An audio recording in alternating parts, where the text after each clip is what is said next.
tous, c'est le nouvel épisode de Lana et Tricot, le premier de 2019. Lana et Tricot, si vous ne le savez pas, c'est ma boutique de laine à Grenoble et en ligne. Et moi c'est Anna. Vous pouvez nous retrouver, la boutique et moi, sur Lana et Tricot sur Instagram et aussi sur Facebook, si jamais vous n'avez pas Instagram et que vous utilisez plutôt l'autre plateforme. Bonne année. Bonne année, je viens de dire que c'est le premier épisode, donc avec un tout petit peu plus de retard que d'habitude. Généralement, j'aime bien filmer en fin de semaine. Là, je suis au début de la semaine suivante, mais la semaine dernière, avec la fin des... J'allais dire des vacances, mais pas du tout. La fin des fêtes, de Roi Mage, de machin... Voilà, c'était un peu compliqué, et du coup, je le fais aujourd'hui. On est mercredi 9, oui, c'est le début des soldes.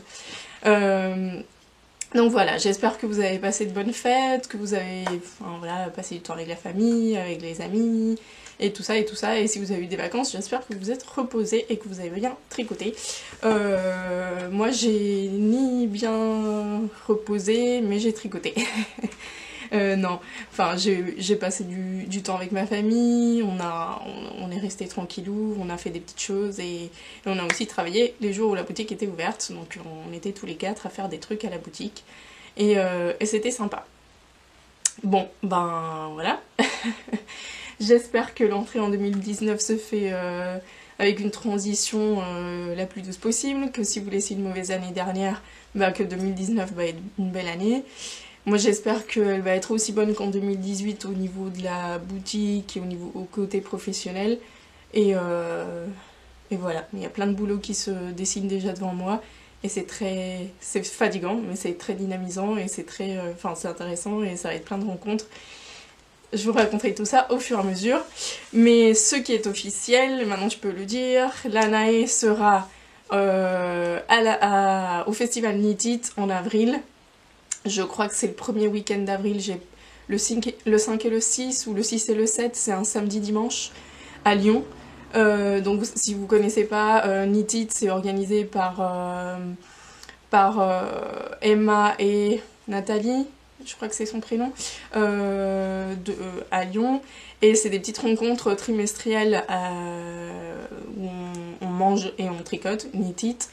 En anglais, et elles ont décidé de faire un gros événement sur un week-end en mode festival en avril. Donc j'y serai. Normalement on partage un stand avec je sais pas si je peux le dire, mais voilà, avec quelqu'un d'autre, mais j'y serai avec les laines et tout ça, et comme ce sera le printemps, je vais vous proposer des nouveautés pour la saison.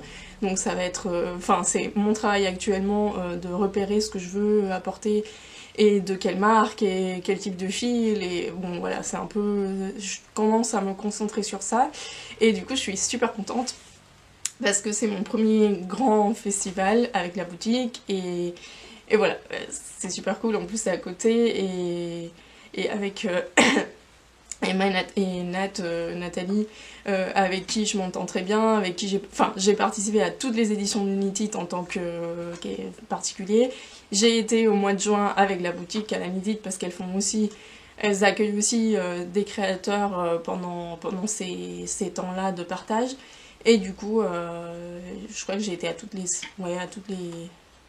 rencontres. C'est vraiment très top et ça m'a permis d'avoir un petit groupe d'amis à Lyon et c'est génial. Bref, parlons au contenu qui nous intéresse. Bon, ça c'est pour comment je dirais, pour les événements qui sont là et que je sais pour 2019. Donc voilà. Donc comme je vous disais, j'ai bien tricoté pendant les vacances, mais d'abord, comme d'habitude, ça va pas changer. Je vais vous présenter ce que je porte. Donc aujourd'hui je porte je crois que je vous l'ai pas présenté, il me semble. Et le cardigan, je sais pas non plus. Bref, je fais comme si je l'avais pas présenté et voilà. C'est le châle Betula de B Mandarins qui est tricoté, que j'avais testé pour elle, et je m'étais trompée d'ailleurs, je m'étais trompée un peu sur le patron, et le mien il est un tout petit peu plus petit et plus court que de ce qu'il est prévu. En plus je tricote serré, donc je pense que ça n'a pas aidé. C'est un châle donc triangulaire, mais avec des rangs raccourcis pour le rallonger au niveau de la longueur. Donc dans cette partie là, vous voyez, Enfin, je sais pas si vous voyez, je suis en train de le montrer à côté. Là, il y a des rangs raccourcis. Donc cette partie-là est plus large que ça. C'est un châle super simple à faire, super rapide à faire, très chaud parce que c'est de la worstin. Et du coup, et avec des petites franges qui sont assez rapides et faciles à faire. Et du coup, c'est un châle qui est tricoté dans la Berroa de Retrosaria.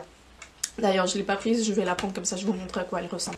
Donc, là voilà, donc c'est la Berroa, elle l'avait fait dans le coloris naturel qui est le branco, blanco. En portugais, je ne parle pas le portugais, malheureusement, c'est une langue qui me tente très bien. Donc c'est la Berroa, hein. C'est une laine, c'est 100% laine portugaise de la Serra de la Estrella, donc en espagnol ce serait Sierra de la Estrella, et c'est la Sierra, je sais pas, c'est comme un massif de l'étoile, enfin c'est des montagnes, j'imagine. Et c'est de la laine d'une race de mouton qui s'appelle Bordaleira. Donc c'est une laine qui fait des rayures ou des bandes, parce que comme vous voyez, là c'est le coloris naturel, donc non teint. Et vous voyez qu'il y a du marron et de l'écru. Et c'est ça qui va faire, c'est la caractéristique principale de cette laine, c'est que ça va faire plutôt des bandes. Comme vous le voyez sur le châle, même si c'est une couleur teinte, on le voit quand même. Ça fait des bandes marron et plus claires. Et elle existe en plein de coloris. Actuellement j'en ai 1, 2, 3, 4, 5, 6. J'ai 7 coloris de cette qualité-là. Là par exemple ce joli framboise... Enfin voilà, elles sont super belles. C'est une laine assez rêche, mais qui se porte très bien. Il y a beaucoup de personnes, parce qu'il y avait Rosa Pomar qui avait fait le Treista en jacquard, et il y a beaucoup de gens qui ont repris cette idée, et c'est vrai qu'il rend très bien, c'est une laine qui rend très bien au jacquard, malgré le fait qu'elle soit irrégulière au niveau de la couleur. Mais ça lui donne une profondeur assez sympa. Alors sur les crus et sur les couleurs claires, évidemment ça se voit beaucoup plus que sur les couleurs foncées. Donc si vous voulez avoir cet effet rayé mais pas trop, vous pouvez passer d'abord sur les foncés. C'est l'équivalent et le substitut très facilement de la Gilliatt et de la Laure, parce qu'il y a 100 grammes pour 250 mètres. Donc vous pouvez très très bien les interchanger avec des patrons qui soient faits avec l'un ou l'autre. Voilà, c'est une laine que j'aime beaucoup. Et du coup j'avais testé ce châle pour Mélodie pour la mettre en avant, et parce que j'aime beaucoup les châles, enfin voilà, j'aime beaucoup les châles en worstin pour l'hiver. Aujourd'hui il neige un peu à Grenoble, enfin l'hiver fait un peu son apparition, et voilà, donc c'est un châle que je porte beaucoup. Elle s'est beaucoup adoucie avec l'usage, et elle s'améliore avec le temps, franchement je m'y attendais. Au début j'étais un peu mitigée, mais finalement elle est beaucoup plus souple, beaucoup plus douce, et je me suis vraiment habituée à elle. Voilà. Pour le deuxième article que je porte, c'est mon, je pense que vous l'avez vu, c'est mon cardigan Albini de tête bêche de Orlan. Orlan Suche, que vous pouvez suivre sur Ravelry ou sur Instagram. Et donc son Insta c'est tête bêche. Et moi je l'avais fait dans la laine recommandée, c'est la Moeke Yarns en coloris marron. Et je l'avais testé aussi pour elle. C'était une période où je faisais beaucoup de tests. Et enfin beaucoup de tests que je testais. Là j'ai un peu abandonné les tests pour le moment. Et voilà, c'est une laine que j'adore, j'adore. C'est un des cardigans que je le mets le plus. C'est un cardigan en sport, mais il est quand même très très chaud. Pour ceux qui ne connaissent pas cette laine, la Moeke Yarns, c'est la laine portugaise qui est, pas portugaise, roumaine, n'importe quoi, qui est en fait qui a été créée par Johanna et sa famille, et qui cette année ils sont en train de passer par beaucoup de processus pour augmenter la production. Mais ironiquement, normalement, enfin c'est normal, c'est dans une période de transition. Cette année la production est un peu plus lente, parce que justement ils sont en train de construire et en train de faire l'arrivée du matériel pour laver la laine, pour la filer, voilà, ils sont vraiment en train de construire une mini filature pour eux, et pour pouvoir justement faire travailler plus de la production de cette laine là en Roumanie, et pouvoir nous en proposer plus, même en coloris teint naturellement, avec des couleurs et des plantes. Donc voilà, c'est super, mais du coup ça fait qu'on n'en a pas beaucoup. Là actuellement j'en ai pas en boutique, mais j'en ai commandé et ça va arriver bientôt en écru. Et je viens de recevoir un mail comme quoi en gris il y a la première production de la saison qui vient d'être lancée, donc je vais aussi en prendre en gris. Mais pour le coup, le marron n'est pas encore disponible. Mais je sais que c'est celle qui a le moins de succès. Pourtant, pour moi, la marron, c'est la plus jolie. C'est celle que j'aime le plus. Mais j'aimerais bien me faire quelque chose en gris, parce que la grise est vraiment très très belle aussi. Les crus, je ne le porte pas beaucoup. Vous l'aurez vu dans mes tricots. Donc c'est pas... Mais elle est jolie aussi, c'est la même laine, c'est juste que c'est la couleur qui change. Et le gris, en fait, c'est pas un gris, c'est un grège qui est mélangé entre les crus et le marron. Donc voilà, vous avez la fiche Ravelry sur mon Ravelry, c'est Anna Baldous. D'ailleurs, j'ai presque fini de mettre à jour tous les projets 2018. J'avais abandonné un peu Ravelry pendant ces derniers mois et là, avec le début de l'année, j'avais envie de le mettre en route et normalement vous devrez trouver tous les projets que j'ai fait. J'ai pas fait de description parce que généralement je fais pas beaucoup de modifications. Donc voilà, si vous avez des questions, ceci dit, sur certains projets, vous pouvez me les poser à travers Ravelry, je vous répondrai. Donc voilà pour mon Bétula et mon Albini. D'ailleurs les kits Albini, je les propose en boutique, c'est juste que maintenant il n'y a pas de moquet, donc même si vous en voyez en disponible, ne les achetez pas, elle n'est pas disponible. Je pense que j'ai oublié de modifier le kit. Mais ça ne serait pas tardé, je m'occupe de ma boutique en ligne cette semaine. Donc, passons au tricot, passons au projet fini. J'en ai 2 projets. Oh là là, j'ai 2 projets finis, mais un n'est pas fini par moi. Alors, commençons par vous montrer ce que c'est. C'est un châle. Je précise, c'est un super beau châle. Alors, si je me trompe pas, c'est le Cosmic Dandy, mais je vais vérifier, de Julie Knits in Paris, que j'ai commencé à la sortie du patron en 2016. Oui, vous entendez bien, 2016, où j'étais une tricoteuse débutante.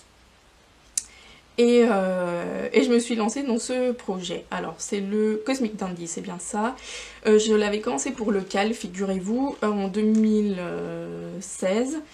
Et je ne l'avais pas fini. Pourquoi? Parce que la dernière partie...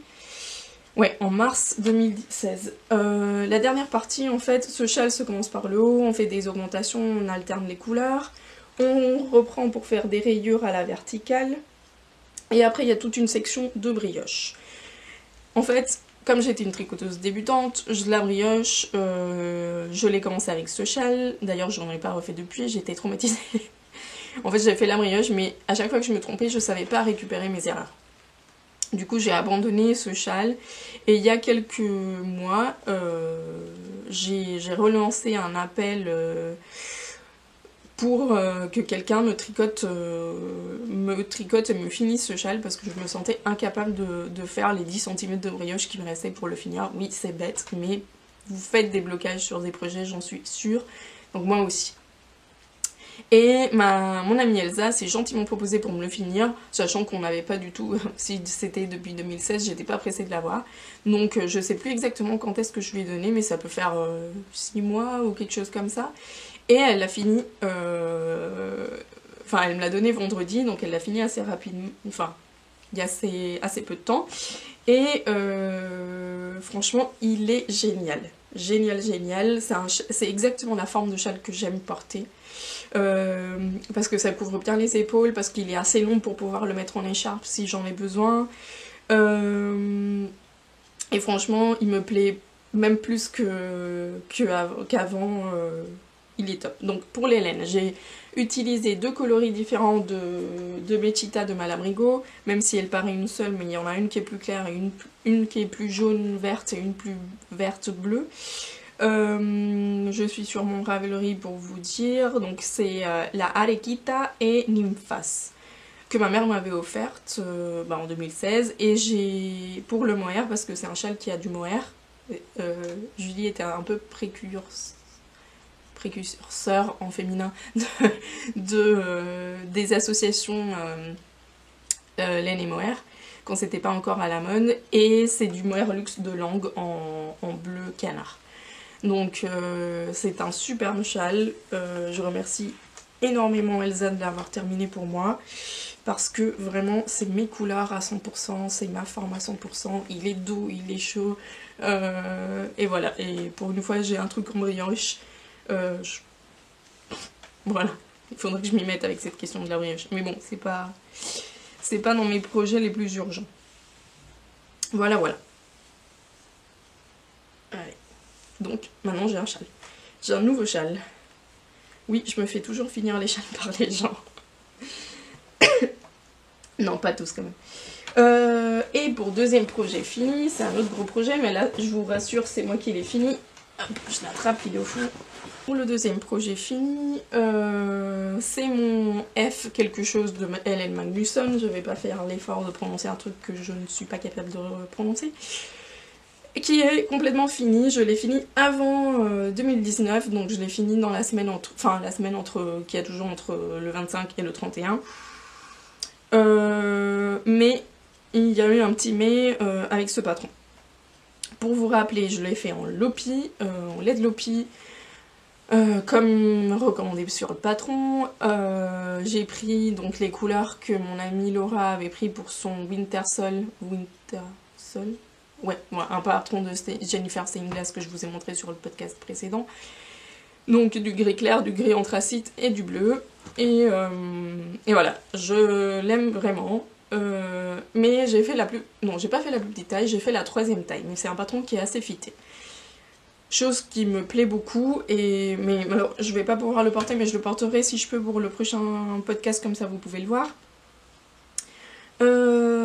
Sauf que il y a... Alors, est-ce que c'est un souci du patron? Je pense pas, c'est peut-être moi. J'ai tricoté, c'est un bottom-up, donc j'ai tricoté du bas vers le haut, j'ai fait mes manches, j'ai fait mon... Alors, j'avais une manche, le corps et une manche. Comme ça, j'étais pas... ça m'allait pas trop fatiguer de faire les 2 manches en même temps. J'ai pas fait le montage provisoire, donc j'ai fait directement les petits trous, ça roulotait, mais c'est pas grave, au blocage, ça s'est bien aplati.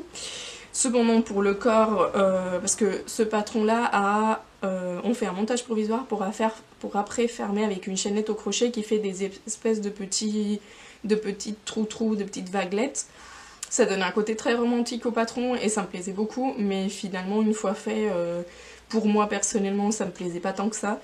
Avec les petits trous créés par les jetés, ça me suffisait. J'ai enlevé le montage que j'avais fait avec les petits jetés. En relevant les mailles comme pour un talon après coup, j'ai relevé toutes les mailles, j'ai coupé, j'ai enlevé les 2 cm qui étaient en trop, et j'ai refait les jetés, les 2 mailles ensemble, et j'ai fait un I-cord. Donc le résultat me plaît beaucoup plus, donc voilà pour ce que ça donne pour le I-cord. Et ça tient mieux parce que même si au blocage le roulement très intense était parti, le patron, comme il est tellement près du corps, il rebiquait un tout petit peu vers la fin et je sentais qu'avec le mouvement des bras, ça allait faire revenir la partie du bas qui rebiquait et que ça allait rouloter tout naturellement. Donc je me suis dit, avant de devoir le porter 4 fois et devoir défaire et tout ça, je le défais maintenant et comme ça je suis tranquille. Donc là, le I-cord est fait. Mais il y avait un plus gros souci, et c'est que même si j'ai fait la taille qui me correspondait et que mon échantillon était bon au niveau des rangs, au niveau des... J'ai pas mesuré au niveau des mailles, mais je pense qu'on doit pas être très très loin. Ceci dit, au niveau des rangs, j'étais exactement dans le bon échantillon. Et là c'est important parce que c'est un yoke, et du coup la profondeur du yoke doit être bonne pour l'emmanchure. Mais malgré ça, l'emmanchure elle était vraiment très très haute et c'était pas confortable du tout, et je sais que ce genre de défauts font que je ne porte pas du tout le vêtement. Autant il y a d'autres trucs qui m'embêtent peut-être un peu moins, mais là vraiment d'être hyper serré dans le vêtement c'était impossible. Et le deuxième souci, qui était quand même un souci important pour moi, c'est que au niveau du col, il était très très bas. Et encore devant ça me gêne, enfin il était peut-être là, encore devant ça me gêne pas, mais sur le dos, avoir un pull en Lopi en worsted d'Aran pour avoir le dos découvert et avoir froid, c'était un peu comme le comble. Donc je me suis dit, déjà il me va pas au niveau, il va au niveau de tout mais pas au niveau de l'emmanchure, et en plus j'ai le cou à découvert, donc ce que je vais faire c'est que je vais rallonger un peu le col et je vais bien fermer. Alors j'avais fait la petite fermeture en chaînette au crochet, c'était très joli, mais finalement je me suis dit si c'est juste pour la faire sur le col, pas le faire sur le reste du pull, est-ce que ça y va? En plus ça ouvrait beaucoup, ça restait très rigide et ça ouvrait l'encolure et je trouvais pas ça... Enfin je sais pas, je trouvais pas ça très joli sur moi. Et je suis plutôt sport dans l'événement que je porte, plus que romantique ou voilà ce genre de choses. Même si le patron me plaisait bien, c'était plus la forme qui me plaisait et les couleurs que peut-être ce détail des chaînettes. Donc ce que j'ai fait, j'ai défait mon montage, j'ai repris mes mailles et j'ai fait au moins 6 rangs dans lesquels j'ai fait des diminutions. J'ai fait 2 tours de diminution parce que en comptant mes mailles, j'avais 90 mailles pour l'encolure.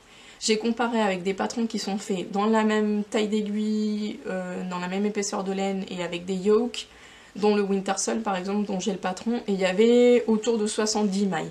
Donc il y avait au moins, enfin il y avait une vingtaine de mailles en trop en ce qui concernait l'encolure. Donc je me suis dit, ben oui, effectivement, elle est beaucoup trop ample. Et du coup, voilà, j'ai remonté et j'ai fini par un écord pour faire le petit rappel avec le corps.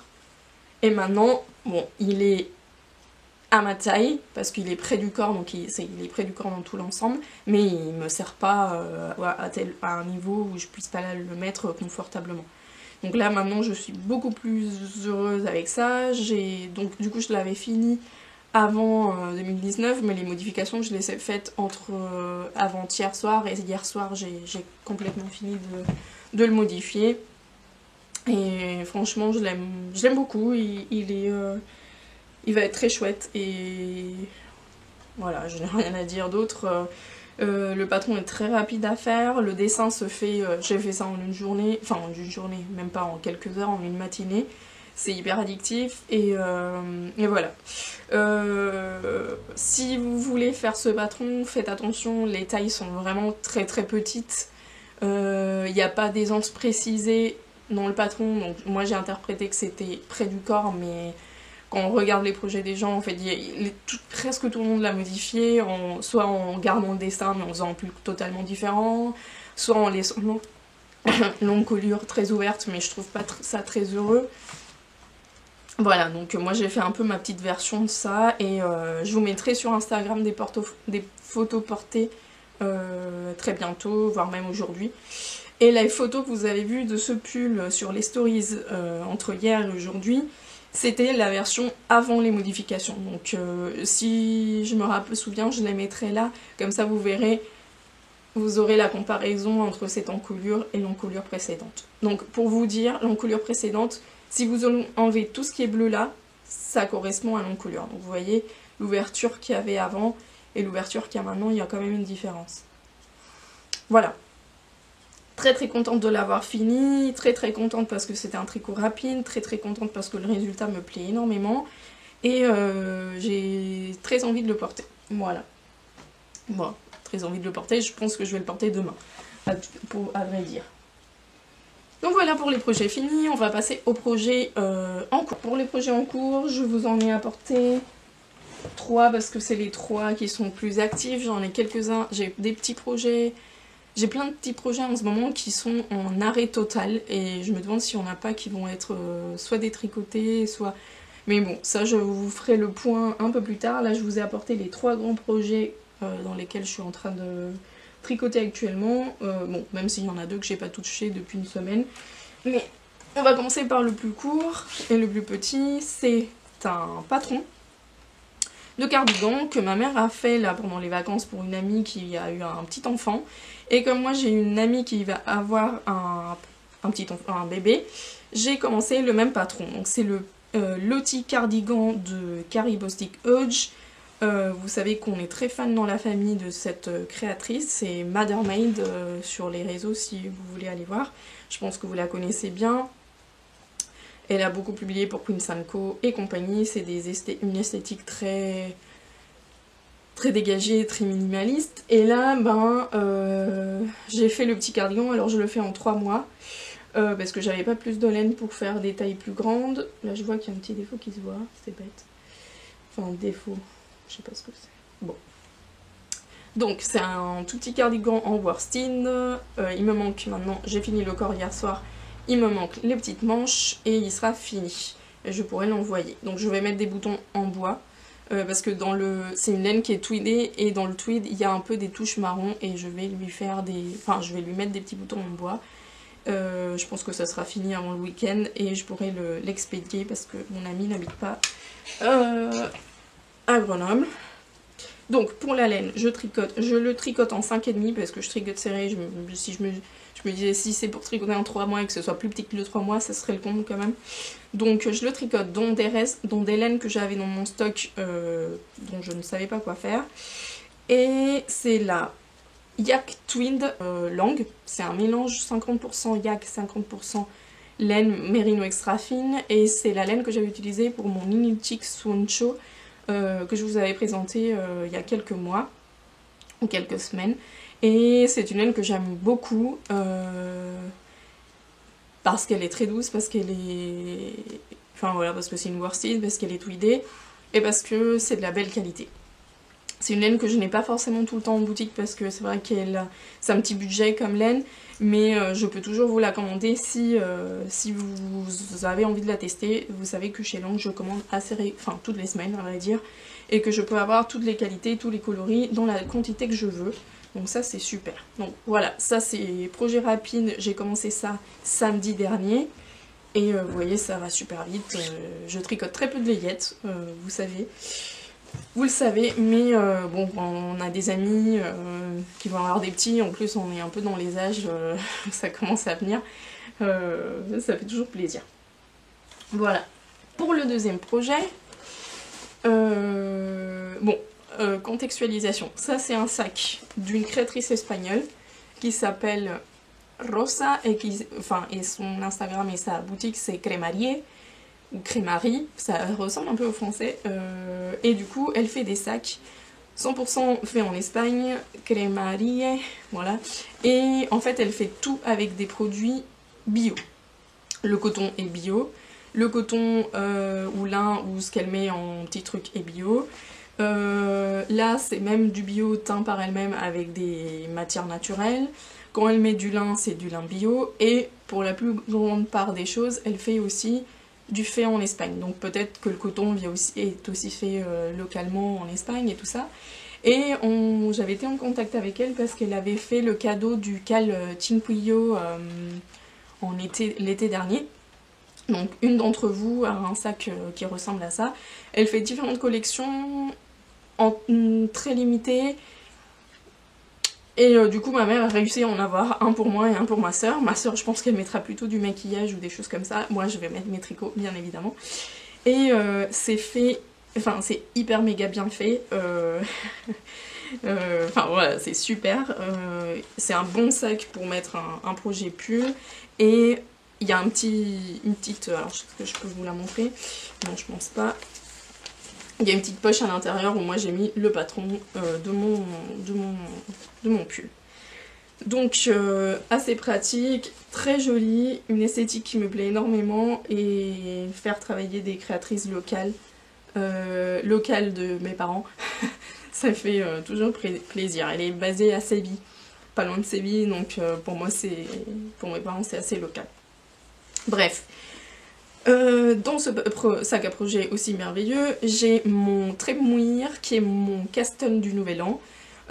C'était un projet que j'ai depuis l'année dernière à Noël, c'était mon cadeau de Noël et que j'avais très envie de castanner mais je trouvais jamais le temps, et en plus c'est un projet en fingering, donc vous savez comment je me projette actuellement sur la fingering, mais j'ai dit c'est l'excuse parfaite pour le faire maintenant et comme ça je l'aurai et comme ça j'aurai un beau cadeau de la part de mes parents. Donc le voici, le trémouire, bon le voici en blanc et noir, alors vous voyez pas grand chose.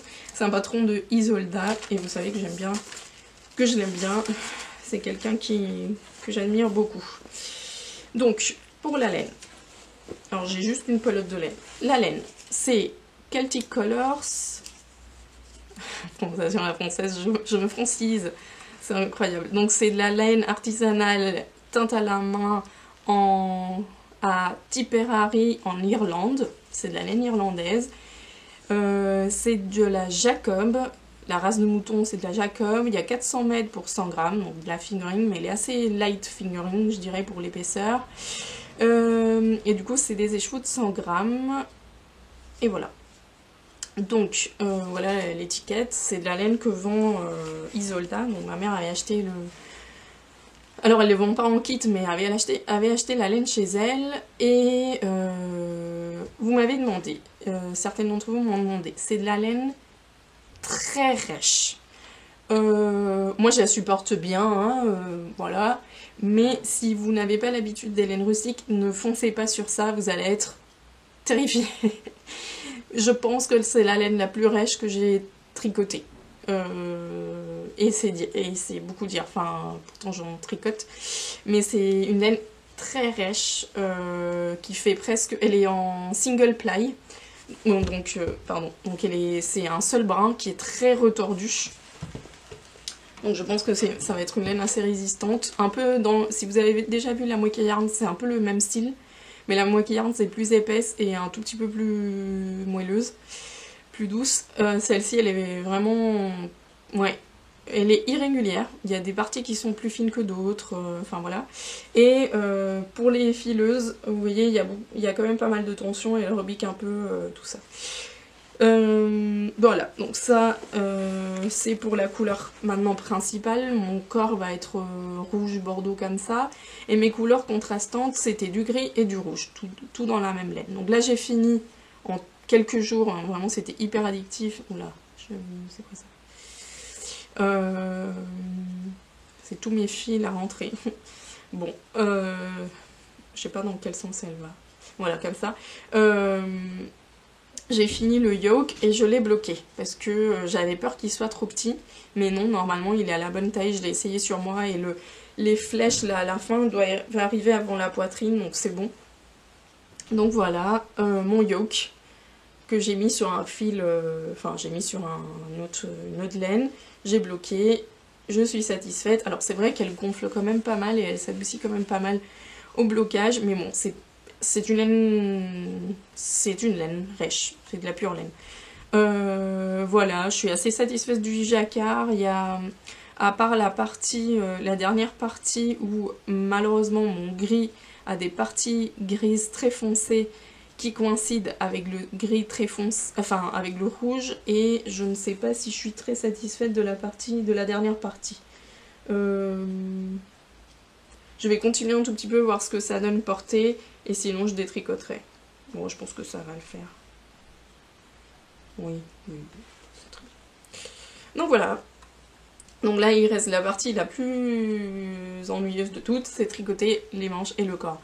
Je dis bien les manches et le corps. Je vais tricoter d'abord les manches et après le corps, parce que sinon, ça va me faire le même effet que pour mon Wool and Honey qui attend d'être tricoté. Mais bon, vous allez voir, j'ai un programme très intense de manches et du coup je suis motivée et je suis... Voilà, c'est dans ma tête qu'il faut que je tricote des manches. Donc ça c'est mon trémouillir qui va avancer gentiment. Enfin, je vais le reprendre tout de suite après avoir fini le petit tricot le petit tricot de bébé. Et après j'ai un programme de manches assez rigolo parce que j'ai hérité d'un projet de ma mère qui était pour moi. Enfin, qui est pour moi. Dans mon sac Petite Moutaine, parce que bien sûr si j'ai un sac de créatrice locale espagnole, il faut bien que j'ai le sac de Mélissa. Petite Moutaine qui a donc ouvert sa boutique avant Noël, qui fait un update cette semaine. Elle m'a fait le projet de sac, enfin le sac à projet. Oui, je suis fatiguée. Posté, donc c'est, je sais pas si vous voyez, c'est des livres de tricot avec une tasse de thé, des écheveaux, et elle a mis posté. Je lui ai demandé de me le faire dans du doré, enfin c'est pas vraiment du doré ou du doré rosé. Il est déjà tout plein de poils de chat bien sûr. Donc du doré un peu rose, et c'est le bleu canard teal. Voilà, donc je vous avais dit qu'elle fait des super belles choses et j'ai enfin le mien que j'adore. Vous voyez qu'il y a, enfin elle fait une quantité pull immense. Vous allez voir tout ce que je vais sortir de là. Donc C'est le Magnolia qui est dans je pense que c'est le numéro 4 de Hélène Magazine, que ma mère avait commencé pour moi en Baby Alpaga de Langue et Mohair Luxe de Langue. C'est la même couleur, c'est un vieux rose parme, je sais pas. Et du coup, elle avait fini. Elle avait fait tout le corps. Elle avait fait tout le corps. Voilà, magnifique. Qui me va très bien d'ailleurs, j'aime beaucoup la forme. Elle avait fait toute cette manche. Et après, elle avait lâché... voilà, elle l'avait mis de côté et elle n'a plus jamais pu le reprendre comme il faut. Donc elle l'avait apporté à Noël et je lui ai dit bah écoute maman laisse-le moi et moi je le finirai comme ça tu te débarrasses de ça et ça te pèse pas dans l'esprit de pas le faire ou de machin et comme ça je pourrais le porter parce que si on finit pas maintenant je pourrais le porter que l'année prochaine. Donc comme c'est un patron que moi je n'ai pas tricoté et que je connais pas, si vous connaissez pas le Magnolia, il y a donc le motif de dentelle là et sur les manches. Comme je connaissais pas le motif et tout ça, ma mère m'a dit bah écoute ce qui serait mieux c'est que tu commences la deuxième manche, tu la fais, comme ça tu te familiarises avec le rythme de diminution et tout ça, et après tu finiras la deuxième. Donc c'est ce que j'ai déjà commencé, enfin j'ai déjà installé le début de la manche, et je vais le reprendre assez rapidement. Je me demande d'ailleurs si je vais pas faire ça d'abord avant le train mourir, pour au moins finir un projet qui est quasiment fini. Voilà. Donc vous avez vu, j'ai sorti 2 pelotes, j'ai sorti un pull entier presque, et j'ai toutes les pelotes que je vais utiliser, alors c'est un mélange de filles, que j'ai encore à utiliser. Donc le sac, il est méga grand, et j'ai encore le patron dedans. Donc dommage que je l'ai mise dans ce sac, mais c'est dans le sol où ça rentre, parce que les mohair sont en train de laisser plein de poils dans mon sac. Mais c'est pas grave, c'est un sac de tricot, et c'est fait pour. Donc voilà. Magnolia que j'ai très hâte de porter, très hâte de mettre, qui va être très chaud parce qu'en Baby Alpaga en mohair je vais avoir très très chaud et qui est magnifique et que j'ai été tombée amoureuse dès le début. Regardez-moi tous ces fils. J'étais tombée amoureuse depuis le début de ce patron et ma mère s'était proposé de le tricoter et voilà, et maintenant c'est moi qui vais le finir. Ah, il y a des fils partout. Bref. Allez, montre-toi. Mon super beau sac qui, d'ailleurs, on dirait que c'est presque la même couleur que le pull de Mélissa. Donc, j'espère le finir bientôt, ce truc. Pour pouvoir continuer à castonner comme une malade. Et voilà. Bon, pour la fin de ce podcast, je vais vous présenter une nouvelle section que je vais appeler les inconnus. Les inconnus, ça va être ma façon de vous présenter... soit les nouveautés, et les nouveautés vraiment nouvelles, pas des nouveaux coloris d'une laine que j'ai déjà ou des choses comme ça, mais vraiment les nouveautés ou des produits que je n'ai pas en boutique en ligne mais que j'ai en boutique physique. Alors parfois j'ai des produits que je mets pas en boutique en ligne parce que c'est des produits qui partent très rapidement en physique ou des produits que je sais ou que j'avais juste pas le temps de mettre en ligne et du coup je le fais pas, etc. Et du coup ça va être un peu une façon pour moi de tous les 15 jours mettre en ligne un produit que je n'avais pas mis avant. Ça me permettrait aussi de refaire de compter le stock et de refaire le stock et ça me permettrait aussi de vous présenter un peu les choses que vous voyez pas forcément en ligne. Pour aujourd'hui, je vous présente une nouveauté mais qui est déjà en ligne parce que je l'ai fait hier, c'est la Loglemonde de BC Garn. La Loglemonde de BC Garn, c'est une laine qui existait déjà chez eux, mais qu'ils ont certifié bio, GOTS, comme ils avaient fait pour la BioBalance et la BioShedland, et du coup, ils ont un tout petit peu modifié la fibre, d'après ce qu'on m'a dit. D'entre autres, elle est plus douce que celle d'avant. Si vous avez du... Oh, j'ai du mohair. Si vous avez du Loglemonde d'avant le bio, il va être un tout petit peu plus rêche. Donc c'est une laine qui est en worstin. Moi je dirais d'écart worstin, elle s'adapterait assez facilement à différents échantillons. C'est du 100% laine, comme je vous dis maintenant elle est bio, donc certifiée. Quoi d'autre ? Bon, eux, ils recommandent 4,5, donc effectivement, je pense qu'elle peut aller du 3,5 à du 5,5, selon votre façon de tricoter et les échantillons nécessaires pour les patrons que vous voulez faire. C'est toujours des échos de 50 grammes, comme c'est l'habitude chez BC Garn, et il y a 150 mètres pour 50 grammes.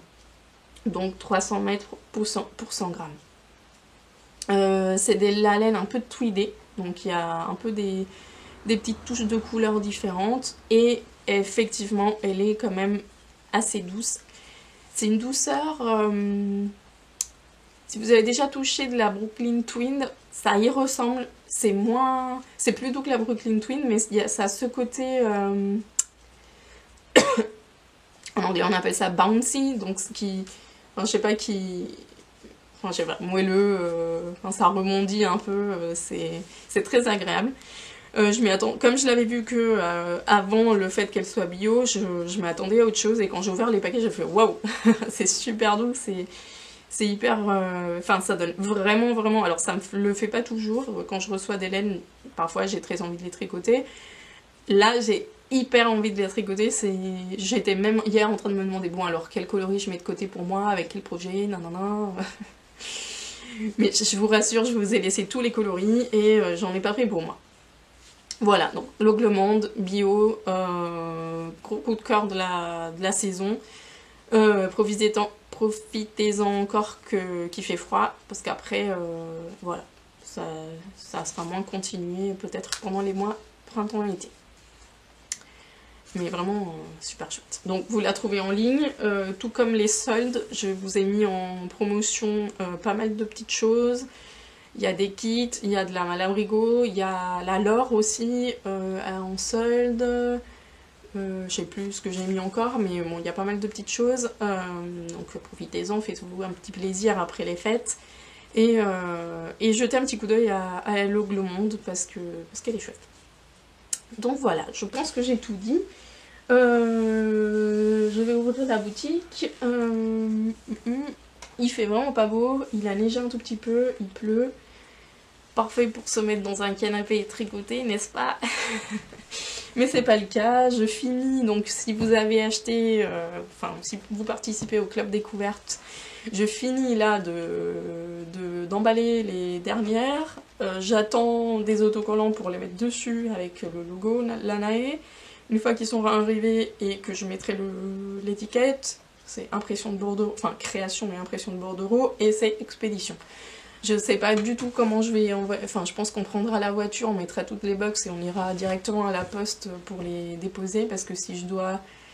c'est juste impossible, normalement j'y vais à pied, mais ça va être juste impossible de déposer 30 boîtes, 30 box à la poste moi toute seule. Donc voilà, c'est tout pour aujourd'hui. J'espère que votre année commence bien, que vous allez avoir de belles semaines jusqu'au prochain podcast. Je vous l'ai pas dit, mais je vous remercie vraiment pour l'accueil que vous avez fait à l'épisode précédent où je parlais un peu de mon parcours et je répondais à vos questions. Pour moi, c'est pas trop facile de partager ce genre de choses assez personnelles.